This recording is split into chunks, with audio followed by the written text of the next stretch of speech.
hello guys কি খবৰটা মোৰ খবৰ ভাল অন্য এটি ভিডিঅলৈ স্বাগতম জনাইছো পুনৰ ক্ষমা বিচাৰিছে কেকে সাৰে বেহাৰবাৰী আউটপোষ্টৰ কেকে সাৰ পুনৰ ক্ষমা বিচাৰিছে আকৌ কিবা ভুল হল নেকি কেকে সাৰৰ বেগিক হৈ আকৌ ক্ষমা বিচৰা দেখা গল জনপ্ৰিয় অভিনেতা সিদ্ধাৰ্থ শৰ্মা অৰ্থাৎ বেহাৰবাৰী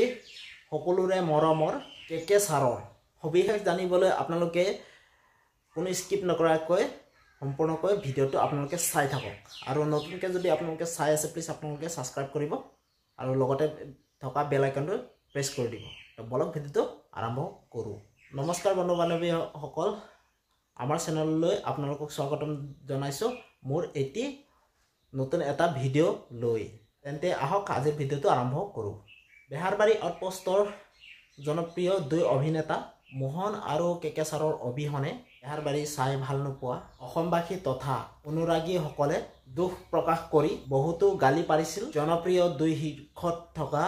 কৌতুক অভিনেতা ক্ৰমে মোহন দীপজ্যোতি কেউট কেকে সাৰ অৰ্থাৎ সিদ্ধাৰ্থ শৰ্মা আৰু অভিনেতা কেকে সাৰে কয় যে আপোনালোকে ক্ষমা কৰিব মানুহ মাত্ৰই ভুল হয় অভিনেতা সিদ্ধাৰ্থ শৰ্মাই সামাজিক মাধ্যমত ক্ষমা বিচাৰি অতি আবেগিকভাৱে এটা পোষ্ট শ্বেয়াৰ কৰি দেখা গৈছে যত অভিনেতা কেকে সাৰে লিখিছে যে ক্ষমা কৰিব মানুহৰ জীৱনেই দেখোন স্থায়ী নহয় কাল্পনিক চৰিত্ৰনো এটানো কি মোক যে ইমান যে খং কৰিছে আৰু গালিও পাৰিছে বিশ্বাস কৰক মই লাজ পোৱা নাই আৰু মোৰ পৰিয়ালটোৰ ওচৰতো মই লাজ পোৱা নাই মাৰক মোক হেপা পলাই গালি পাৰক এনেকে গালি পাৰক যে পিছলৈ যে নতুন এটা চৰিত্ৰ কৰিবলৈ মই 10 বাৰ ভাবিব লাগে এনেকুৱাকে গালি পাৰক নতুন বছৰত 9-10টা মান চৰিত্ৰ আপোনালোকক বিনোদন দিলো ডেংগু হতেও আৰু কৰোনা হতেও জমাই গলো বহুত মৰম দিলে গালি দিয়া অধিকাৰ কিয় নাথাকিব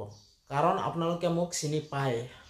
মই নহনি কোনেনো শুনিব হেপাহ পলুৱাই গালি পাৰক অভিনেতা সিদ্ধাৰ্থ শৰ্মাই কয় যে পাৰে যদি ক্ষমা কৰি দিব ভিডিওটো আছিল ইমানে আপোনালোকে ভিডিওটো চাই ভাল পালে যদি লাইক কমেন্ট শেয়াৰ আৰু সাবস্ক্ৰাইব কৰিব তো ঠিক আছে তো বাই বাই তো নতুন এটা ভিডিও লৈ আপোনালোকক লগ পাম